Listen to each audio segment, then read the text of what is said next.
Shalom Bapak Ibu yang dikasihi Tuhan. Saat ini kita akan mulaikan ibadah kategorikal ministry. Saya mengajak Bapak Ibu sekalian, mari sama-sama kita bersatu dalam doa. Bapa yang baik, terima kasih buat kasih setiamu dalam hidup kami. Pada saat ini Tuhan, kami akan mulaikan ibadah kami. Kami mau menaikkan syukur kami di hadapan Tuhan sebab kebaikan-Mu dalam kehidupan kami. Terima kasih Tuhan, berkati ibadah kami pada hari ini. Dalam nama Tuhan Yesus Kristus. Haleluya. Amin.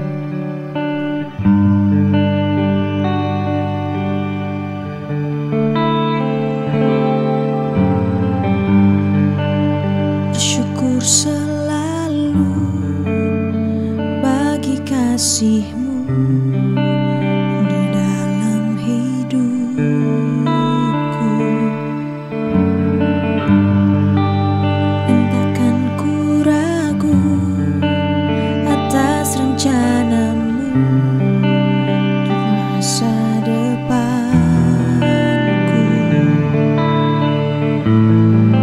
Bagai Bapa yang baik, takkan pernah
kasih Tuhan, terima kasih. Terpujilah nama-Mu.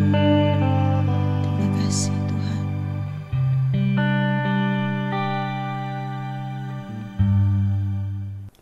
Shalom, kita jumpa lagi dengan tubuh yang sehat. Kasih karunia Allah membuat kita tetap semangat. Benar, Bapak Ibu, di dalam kehidupan kita perlu semangat. Apapun yang kita hadapi, kita tetap semangat.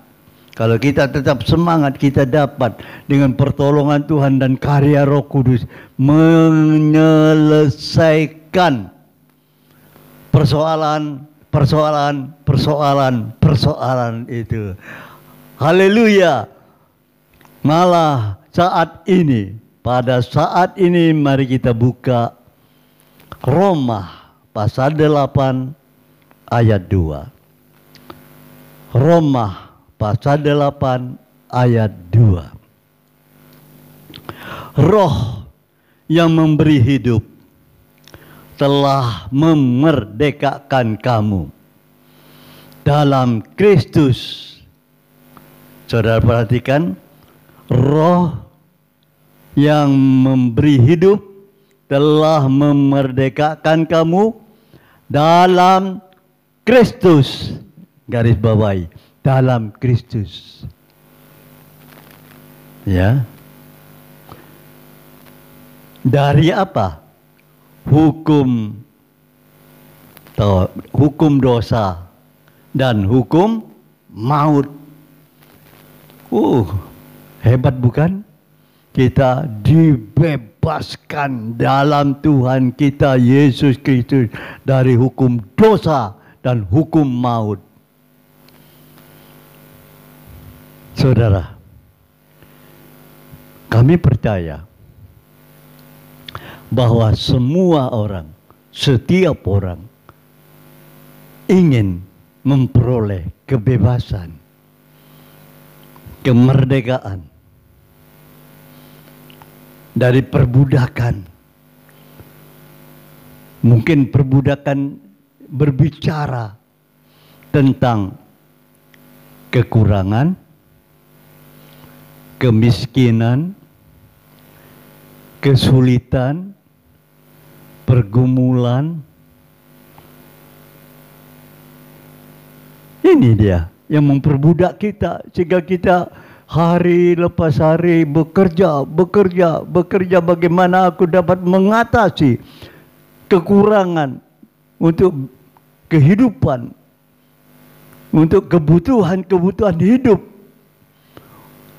Aku harus membanting tulang dibanting untuk memperoleh penghasilan yang layak supaya aku tidak jatuh dalam kemiskinan. Perbudakan ini yang membuat kita terus mau berjuang. Seakan-akan kita tidak putus-putusnya diperbudak oleh keinginan kita. Sehingga kita dihadapkan dengan masalah-masalah. Mungkin kita dihadapkan dengan orang-orang yang kelihatannya baik tapi menipu kita. Kita dihadapkan dengan orang-orang yang berhati tidak baik kepada kita. Kita bekerja tapi kita tidak mengalami keuntungan, mengalami kerugian. Hal-hal yang seperti ini kita seringkali merasa diperbudak oleh kesukaran.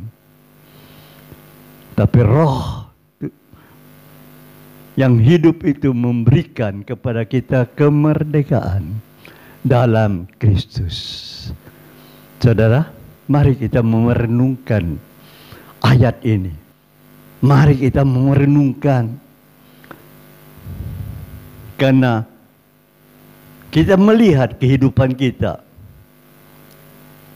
Sebelum kita mengalami kebebasan yang diberikan, yang dilakukan oleh Roh di dalam Kristus Yesus, kita adalah orang-orang yang berdosa. orang-orang kelompok yang belum bertobat. Hidupnya di dalam Efesus dikatakan kita ini sudah mati karena pelanggaran-pelanggaran, dosa-dosa.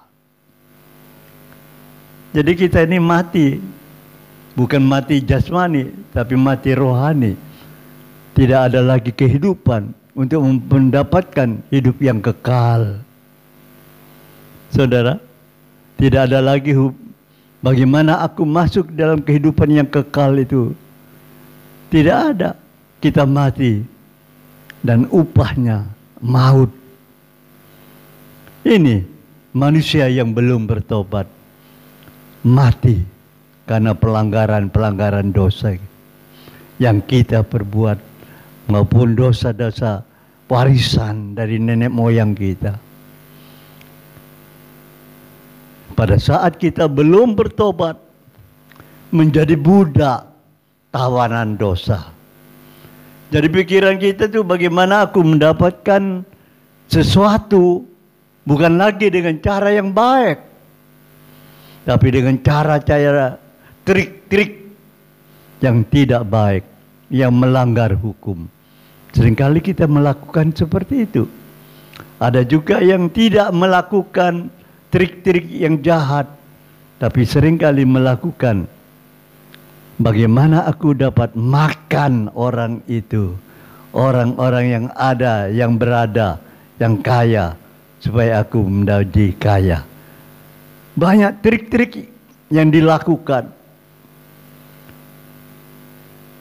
Saudara, ada yang melakukan trik yang dinamakan korupsi.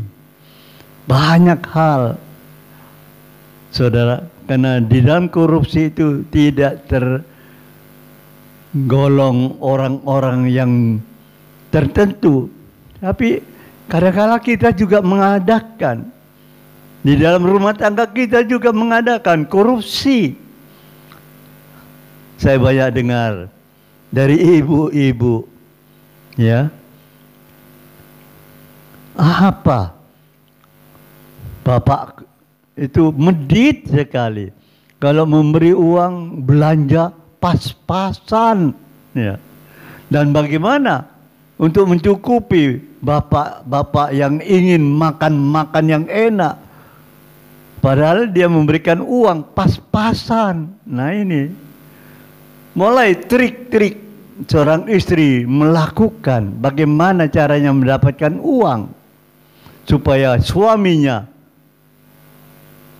dipenuhi keinginannya mendapat makanan yang enak.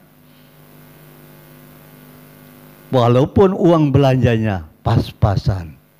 Nah, ini mulai berputar, akhirnya titik poinnya cari hutangan. Nah, saudara, memang waktu kita hutang enak dapat uang, bayarnya yang tidak enak.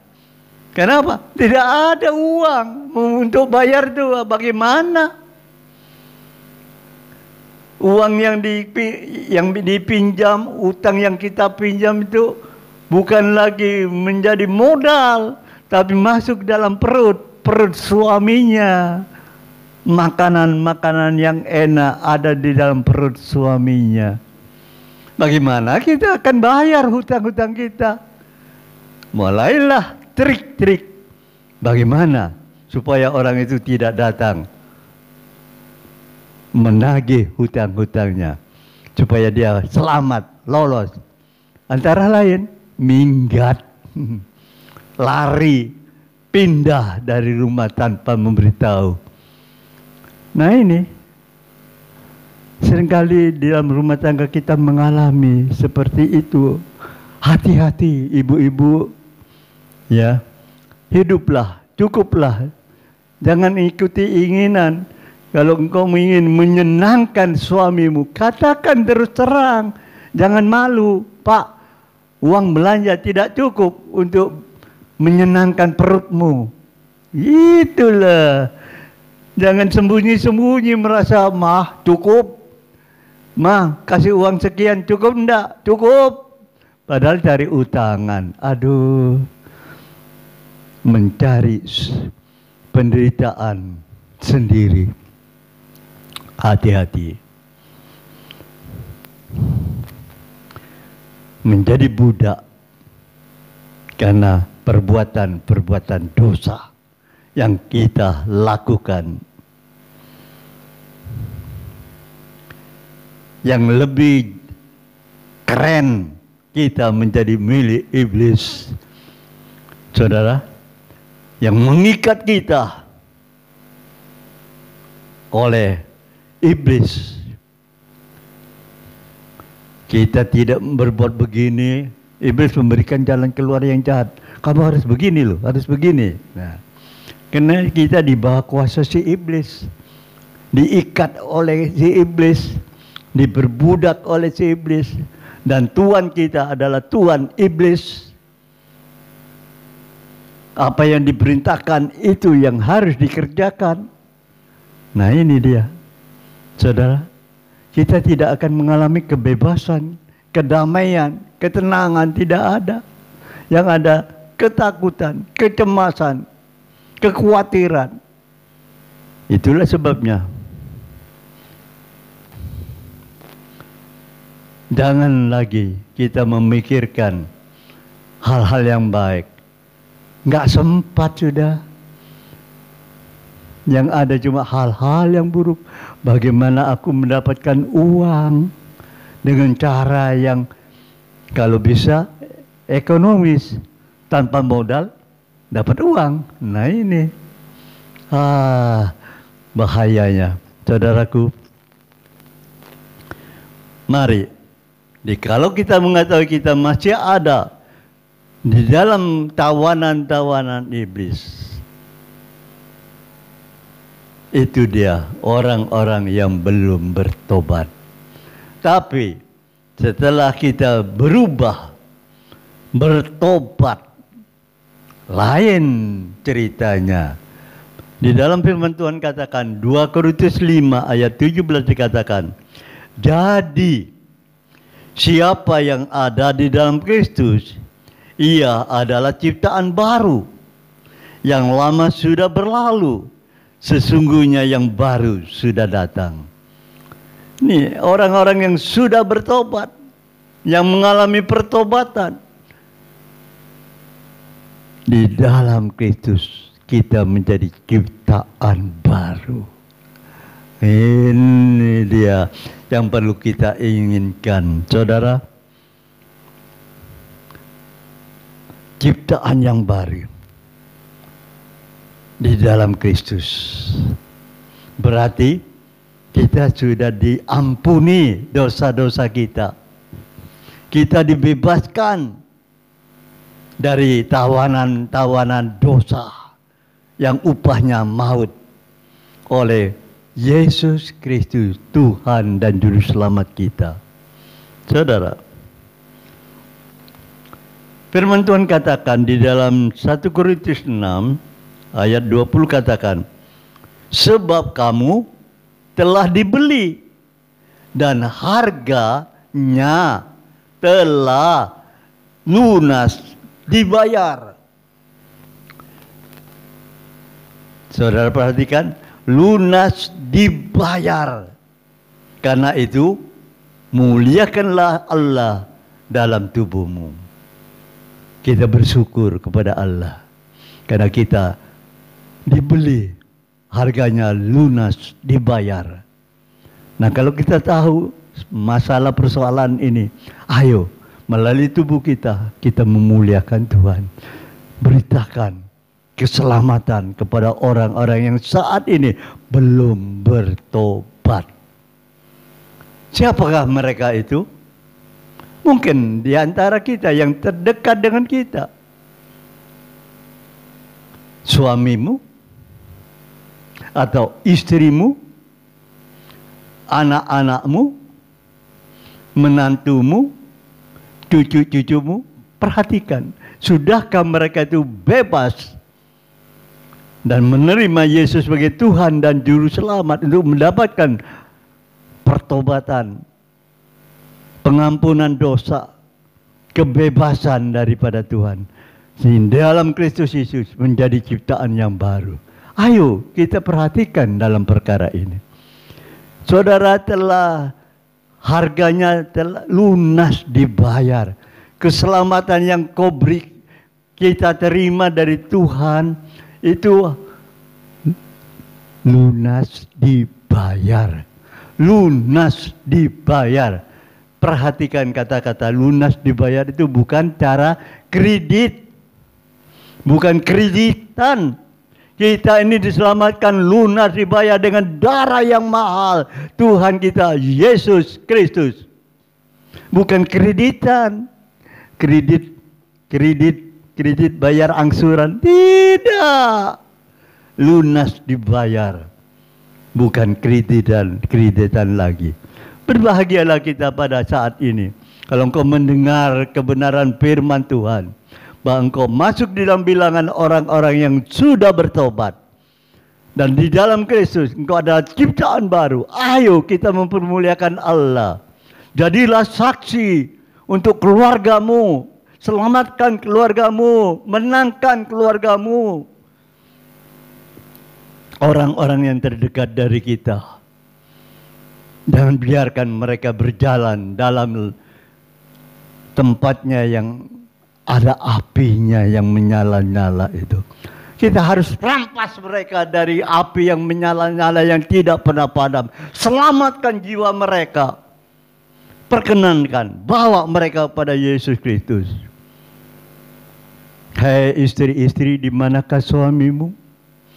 Hai suami-suami, di manakah istrimu? Pertanyaan ini timbul dari hati saya kepada Bapak Ibu. Sudahkah suami istri menerima Yesus Kristus dan diselamatkan? Kalau suami istri telah menerima Yesus, lihat pada anak-anak kita, menantu kita, sudahkah mereka juga diselamatkan? Oh haleluya, berbahagialah kita yang mau mendengar kebenaran firman Tuhan dan mau melakukan dan menaruh kasih kepada orang-orang yang ada yang terdekat dengan kita, di sekitar kita, untuk menyelamatkan mereka. Kita menjadi garam, menjadi terang bagi mereka, supaya mereka juga menerima keselamatan yang daripada Tuhan. Saudara, orang-orang yang dalam di Yesus, orang-orang yang ada di dalam Kristus, tidak lagi mengalami ketakutan. Mengapa? Karena Allah memberikan roh yang diberikan kepada Allah, bukan roh penakut, tapi roh yang menguasai, yang mempunyai kuasa mengalahkan dosa. Ya, yang dapat, karena roh yang Tuhan berikan kepada kita itu mengalahkan segala roh-roh yang ada di dunia ini. Bukan lagi roh ketakutan, tapi roh yang membangkitkan kekuatan untuk hidup dalam kebenaran, hidup dalam kasih karunia Tuhan Yesus, hidup di dalam pimpinan Allah Roh Kudus.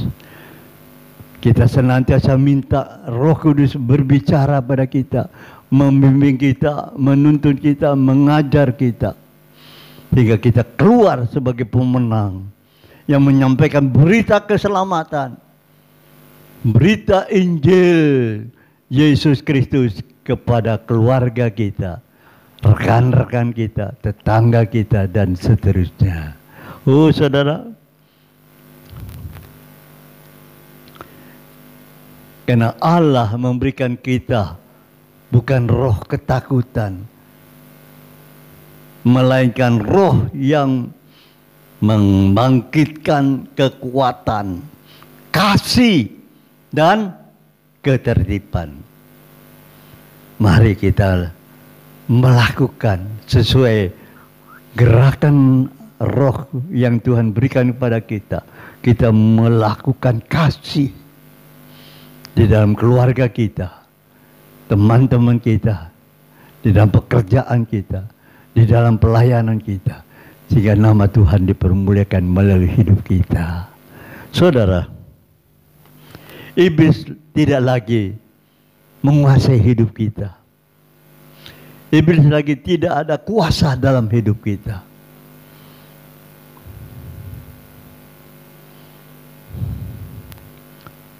Mari kita mau, biarlah kekuatan dari Allah itu yang diberikan kepada kita akan menolak kalau iblis menawarkan sesuatu kepada kita.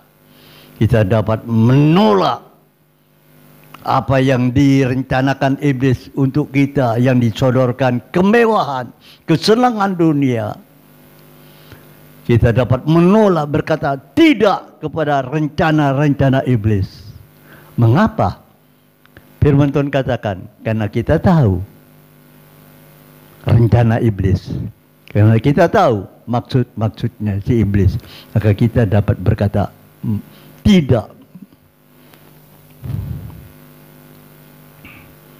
Saudara,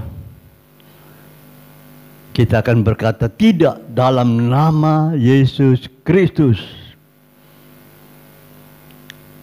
Sehingga kita dapat berkata kepada saudara-saudara kita, dalam nama Yesus Kristus, kebebasan, kuasa, kemurahan Allah akan dinyatakan kepada kita.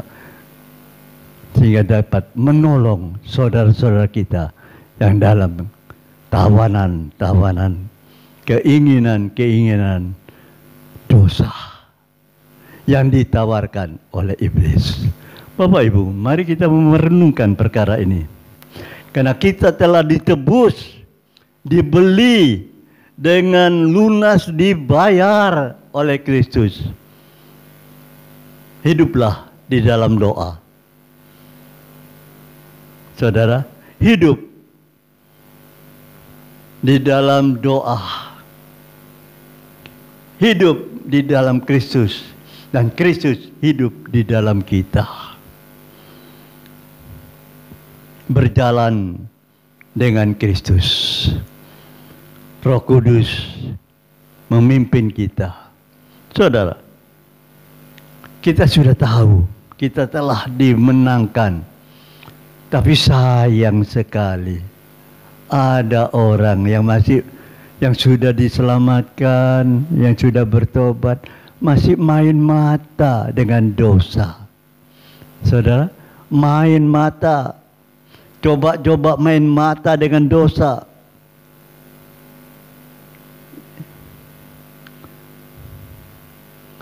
Saya jadi teringat pada waktu iblis mencobai Tuhan kita Yesus Kristus. Dia tidak berhasil. Ya. Dia mengundurkan diri. Tetapi dia menanti waktu yang baik, mencari kesempatan yang baik untuk mengadakan pencobaan lagi, menyerang. Waktu yang baik. Ya. Pada waktu kita lengah, pada waktu kita jatuh dalam dosa, itu waktu yang baik iblis masuk. Saudara,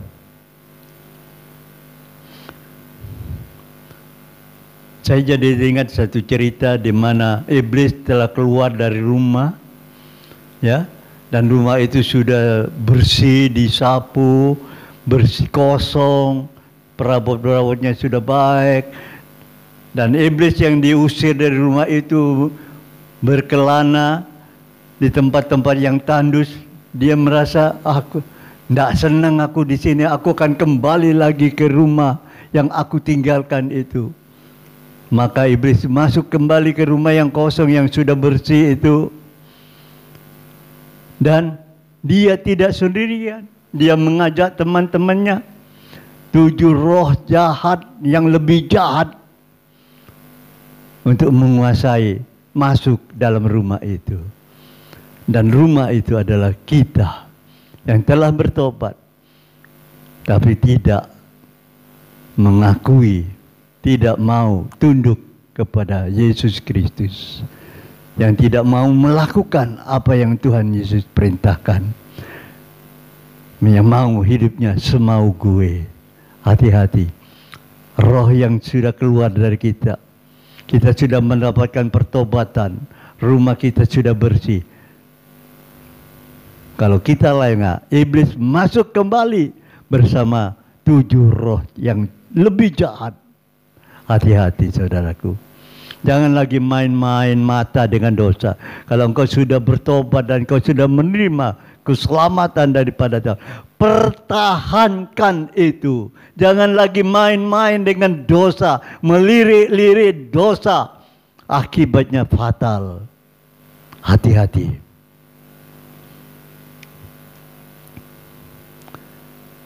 Iblis senantiasa mencari waktu yang baik. Tapi ingatlah, Petrus mengingatkan kepada kita di dalam 1 Petrus 1 ayat 18 dan 19. Sebab kamu tahu, nah ini perhatikan, sebab kamu tahu bahwa kamu telah ditebus dari cara hidupmu yang sia-sia, yang kamu warisi dari nenek moyangmu itu, bukan dengan barang yang fana, bukan pula dengan perak atau emas, melainkan, perhatikan, dengan darah yang mahal, yaitu darah Kristus, yang sama seperti darah anak domba yang tak bernoda dan tak bercacat. Saudara perhatikan, kita tahu. Kita tahu kita telah ditebus dengan harga yang mahal oleh darah Yesus. Perhatikan, ingat dan sadarlah. Jangan lagi main-main dengan dosa, melirik-lirik dosa. Saudara, di dalam Mazmur juga dikatakan begini, 49 ayat 8 dan 9. Tidak seorang pun dapat membebaskan dirinya atau memberikan tebusan kepada Allah ganti nyawanya. Saudara, tidak ada orang yang dapat menebus ganti nyawanya di hadapan Allah. Tidak ada. Karena terlalu mahal. Ini dia, karena terlalu mahal. Saudara, harga yang pembebasan nyawanya terlalu mahal, harga pembebasan nyawanya. Jadi kita tidak mampu, saudara, dan tidak memadai selamanya. Kita tidak bisa, harta kita dikumpulkan tidak bisa, ya, untuk menebus nyawa kita. Hati-hati, karena darah Yesus Kristus, darah yang mahal itu, engkau telah ditebus dengan lunas dibayar. Ingat dan sadarlah, jangan lagi main mata dengan dosa. Engkau yang sudah bertobat, engkau yang sudah mendapatkan pengampunan, pertahankanlah hidup dalam kebenaran dan kekudusan. Jangan kita lagi jatuh dalam dosa. Saudara, mari kita merenungkan. Kalau kita sudah mengerti perkara ini, bahwa kita adalah orang-orang yang telah bertobat, yang mendapatkan kemenangan, kebebasan, yang telah ditebus dengan harga yang mahal. Matius 10 ayat 7 dan 8. Pergilah dan beritakanlah kerajaan surga sudah dekat. Pergilah, beritakanlah kerajaan Allah sudah dekat. Pergi kemana, Pak? Ya, kepada suamimu. mungkin belum mendapatkan kerajaan surga. Pergi kemana, Pak? Pergi kepada istrimu, suami, istri, anak-anak, menantu kita, keluarga kita, kerabat kita, tetangga kita, remaja dan lain-lain. Pergilah, beritakan kerajaan Allah sudah dekat. Kita mau mempersiapkan diri kita. Jangan terus ada di dalam tawanan dosa, sehingga kita tidak bertobat. Tapi bertobatlah dengan sungguh-sungguh, karena waktunya sudah dekat. Jangan lagi main-main atau melirik dosa.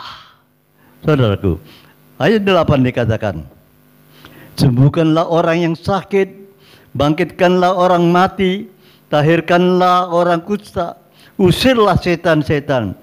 Kamu telah memperolehnya dengan cuma-cuma. Karena itu, berikanlah pula dengan cuma-cuma.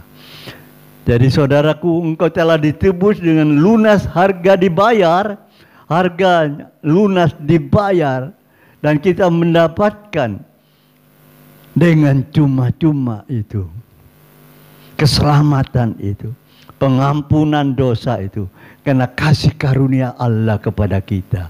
Berikanlah dengan cuma-cuma juga, beritakan Injil keselamatan.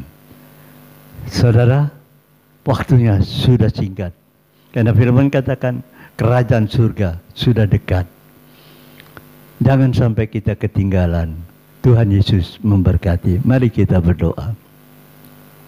Kami bersyukur karena kasih karunia-Mu Bapa, untuk mengingatkan kami supaya tidak lagi jatuh di dalam dosa, tapi kami akan menjadi orang-orang yang bertobat, yang berkemenangan, yang telah ditebus dengan harga lunas dibayar. Kami mau pergi memberitakan kabar keselamatan ini untuk rekan-rekan saudara-saudara kami yang belum mengenal Tuhan, yang masih di dalam kekuasaan tawanan si iblis, tawanan dosa, biar mereka boleh dibebaskan, karena mereka juga telah mendapatkan di dalam Kristus pengampunan dosa. Di dalam Kristus adalah ciptaan yang baru. Terpujilah nama-Mu Tuhan, besar kasih setia dan kemurahan. Engkau memberkati di mana mereka berada, apa yang dikerjakan, apa yang diusahakan, Tuhan buat berhasil. Tuhan juga memberkati keluarganya, menjadi keluarga-keluarga yang diberkati oleh Tuhan, menjadi saksi-saksi, memberitakan Injil, keselamatan kepada sesamanya, dan Tuhan menyertai. Terima kasih ya Bapak. Kau juga memberkati bangsa kami Republik Indonesia. Tuhan juga memberkati kami semua pada saat ini sampai selama-lamanya. Biarlah berkat daripada Allah Bapa, cinta kasih Tuhan Yesus Kristus di dalam persekutuan Roh Kudus menyertai kita saat ini sampai selama-lamanya. Dalam nama Tuhan Yesus Kristus. Haleluya. Amin. Puji Tuhan.